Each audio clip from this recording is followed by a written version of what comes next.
should be really proud of and really excited about. The offensive line is young. They've got a stable of running backs that's awfully good. They're going to hang on to the quarterback, and I know a lot of people not thrilled with Bryce Underwood. If you're a Michigan fan, be interesting your thoughts after his freshman season. Did he improve? And I think in some ways he did, and in some ways he didn't. But to look at the positive from Bryce Underwood, I would say the positive for Bryce Underwood is this. If you watched him play in the first 5-6 games of the season, the number one gripe about him was that he didn't have a changeup. Everything was a fastball. Throwing the ball 100 miles an hour plus at all the receivers, no matter if it was 5 feet in front of him or if it was 50 yards downfield. He just brought the heat with the pass. By the end of the season, you saw a different passer. He started to throw some touch on the football. And he also started to develop a rapport with some of those receivers. So I think that is encouraging moving forward. Having a coach like Ryan Whittingham, who has been able to groom some quarterbacks at Utah while he was there, I would feel better about that if I were a Michigan fan than the Sharon Moore experiment and what he was able to do or not do with the quarterbacks.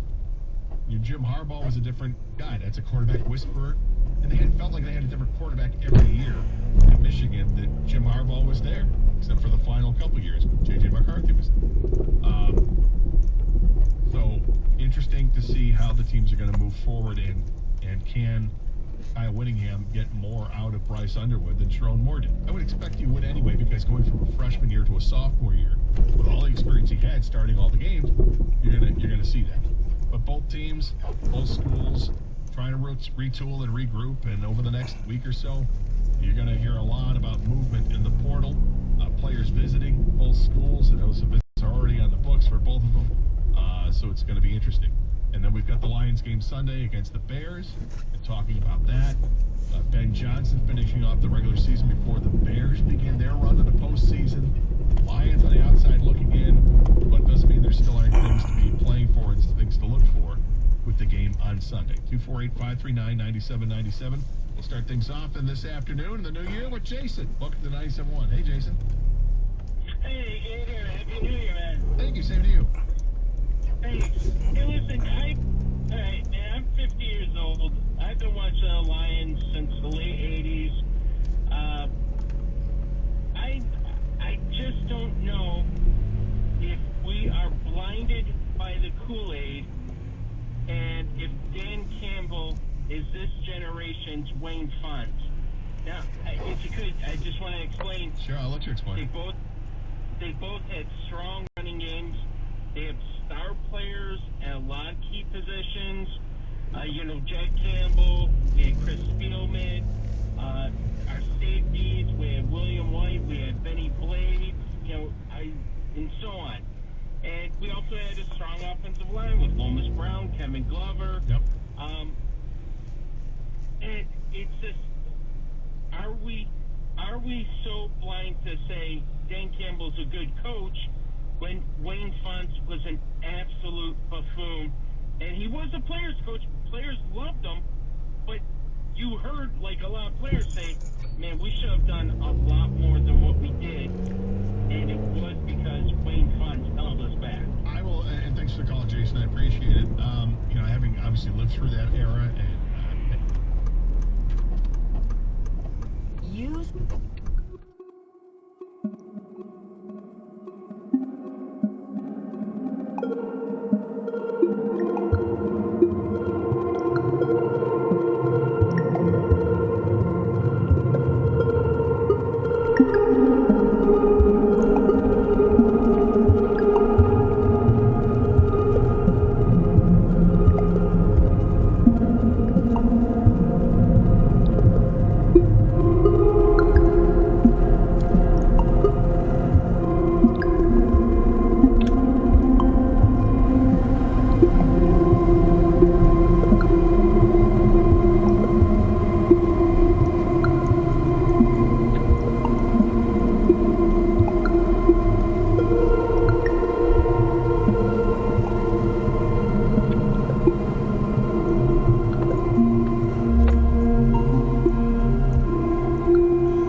us.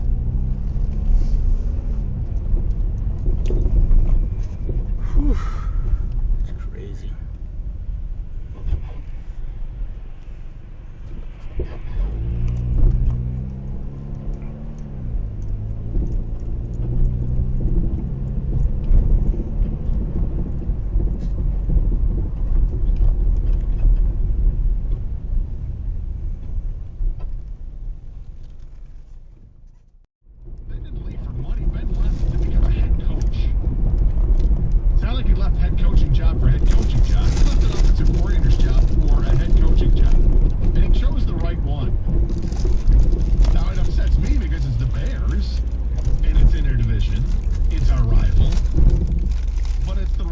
Because it was a team that had a lot of talent, that had the young quarterback, that had all these capabilities in front of him. He made the right decision. I just don't like it because, you know, it goes against my team. Could have gone anywhere, but he went there. Right decision for him. And they'll take on the Lions on Sunday. More football talk when we continue, including college football here at 97.1. At Blue Cross Blue Shield of Michigan, you are the heart of everything we do. And because we put our members first, you rated us #1 in customer satisfaction among Medicare Advantage plans in Michigan by J.D. Power. Blue Cross is committed to delivering reliable coverage, personal support, and easy access to quality care you deserve, so you can feel confident every single day.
caregivers succeed and seniors are well served. Find out more about the benefits of working for a not-for-profit mission-based provider and employment opportunities at workthatmattersli.com. Sponsored by Leading Age Michigan and the NAB. It's the 97.1 The Ticket Lions Tailgate Show with Rico and Costa, broadcasting live this and every Lions game. Brought to you by Bud Light, a proud partner of the NFL and Detroit Lions. Go to the 97.1theticket.com event page to see where to meet us. Our goal is to make it easy for you. That's why the Mike Morse Law Firm has 10 locations throughout Southeast Michigan. Chances are one's in your neighborhood, and we're opening more all the time. Call or click, it's that easy. Who you hire matters.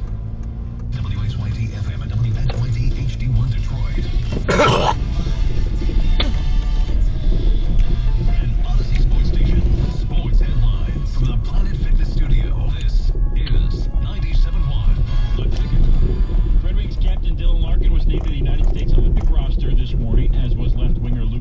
for Team Sweden. Mo Seider was also previously announced for Team Germany's roster. The trio will be in Italy come February 12th when the group stage begins. Michigan tight end Marlon Klein told ESPN today, quote, "Honestly, I'm ready for the next step," when announcing his intentions to enter the 2026 NFL Draft. He caught 24 passes for almost 250 yards this season. And today's college football news is full of transfer portal entries. Linebacker Cole Sullivan and wide receiver Samaj Morgan are the biggest names for Michigan to hit the portal. For Michigan State, two key players on their D-line, and Jalen Thompson and Alex Van Sumeren, are also reportedly exploring their portal options. And both Michigan and Michigan State hoops have big games today. The second-ranked Wolverines host USC tonight at 7 o'clock, while ninth-ranked Michigan State will be in Lincoln to take on number 13 Nebraska at 9. Michigan is 2-0 against ranked teams this year, while MSU is 3-1. And the Lions will play the Bears in Chicago at 4:25 this Sunday, and offensive coordinator John Morton told reporters yesterday that he wants to be back with the team in 2026. You know, I love it here. I love Dayton. I love the organization. It's my home. All I'm thinking about is Chicago right now. So, and whatever happens, happens. Listen, I've been in this business for a while, so I'm proud of the things I've done. There's a lot of things that I got to improve on. So, whatever happens, happens. But listen, my main focus is Chicago right now. That's all I'm thinking about. At the Corwell Health Sports Desk, I'm Brendan Shabath. For more, go to 97.1 The Ticket or Odyssey.com. Kosh and Scott the Gator Anderson on 97.1.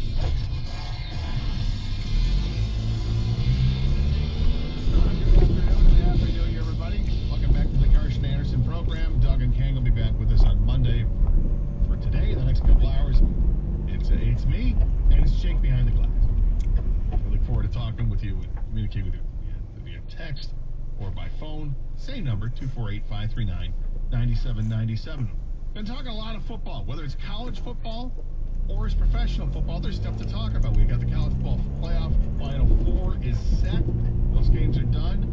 The seasons are officially in the off-season mode now for both Michigan and Michigan State. Both teams moving into 2026 with brand new head coaches. Brand new challenges ahead. You heard two cuts in the update talk about the portal entries, and both schools are experiencing a lot of portal entries. Some players have determined they're going to go to the NFL draft. Marlon Klein, the tight end from Michigan, is going to the draft. And a lot of movement in the portal front. Now, because players, I always feel like there's this, I have to make a statement. Because players put themselves in the portal does not mean the players are going to leave the university they're currently with. It doesn't mean that. It means that they are open to negotiation. And with the NIL world, that's exactly what it is. Now, not every player is going to be making mid-six figures to play college football, or beyond that, as we know that the star players will get, the seven figures. Not everybody gets that. So you see a lot of movement, and the numbers are going to be staggering with the number of players that have entered the portal, and then you compare that at the end with the number of players that actually switch teams. It's kind of crazy. It's mind-boggling how this thing works, and both Michigan and Michigan State are having to deal with it right now, and again, both with new coaches as well. And having a new coach, you would think it's going to increase the number of players that are going to enter the portal, and I think that bears out to be true. But both schools, I think both Michigan and Michigan State, are very excited about their futures. I know Spartan fans are really excited about Pat Fitzgerald in this era and what's going to happen. And this is the time that we want to see what happens. You knew there were going to be players entering the portal for Michigan State, but who are they going to be able to hang on to when all is said and done? And who are they bringing in? What talent from outside of Michigan State is going to come back to Michigan State? That's the exciting part, and it's exciting part throughout the country. Same thing in Michigan. Kyle Whittingham, the new coach, announced the day after Christmas. You got a chance to listen to him as he joined the booth during Michigan's loss to Texas.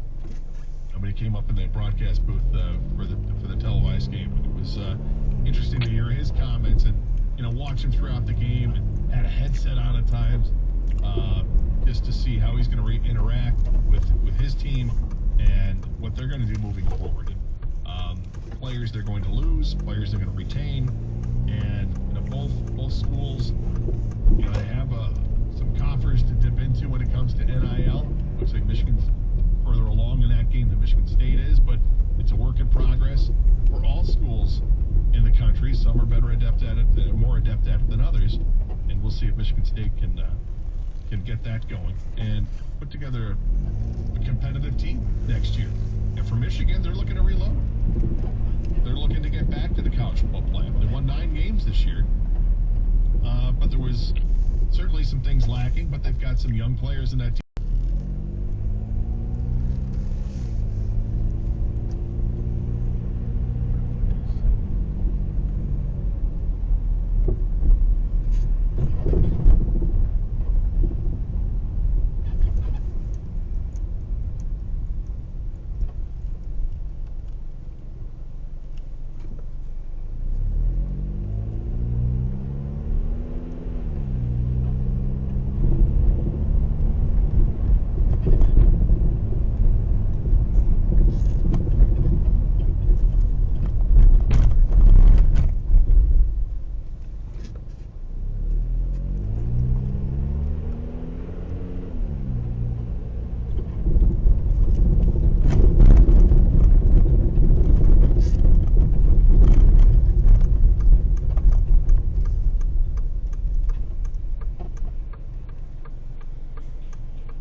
Closed.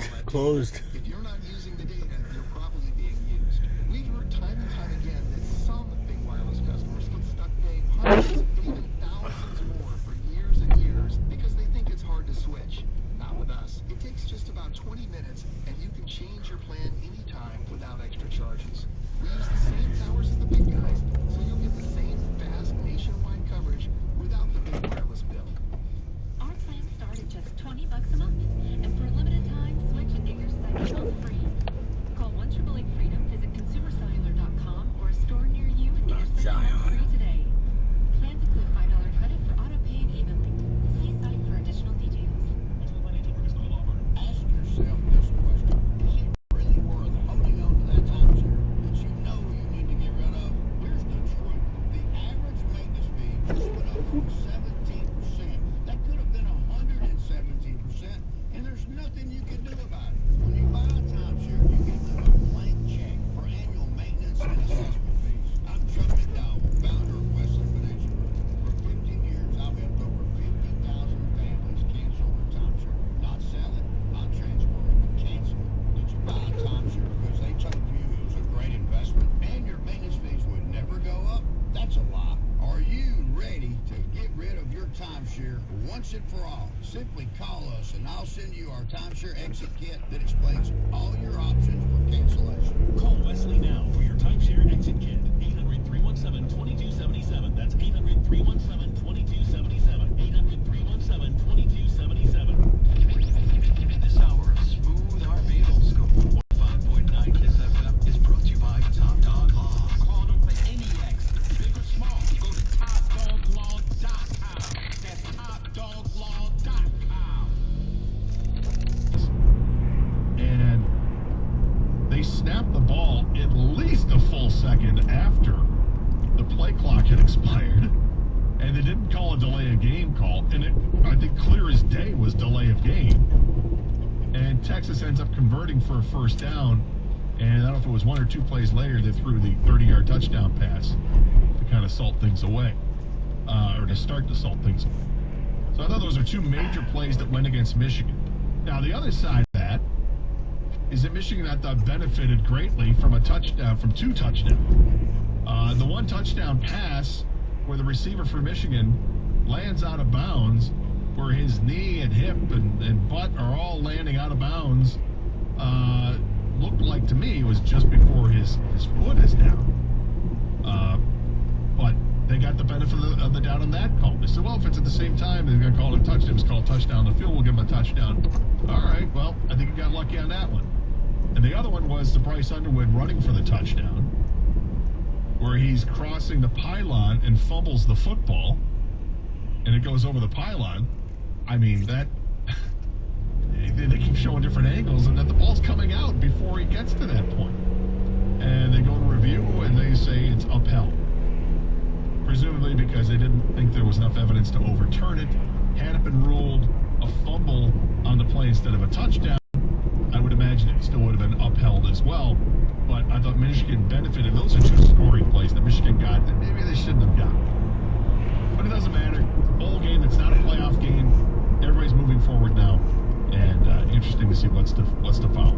248-539-9797. Telephone number, same number to text. We'll get to calls and texts as we continue here on 97.1.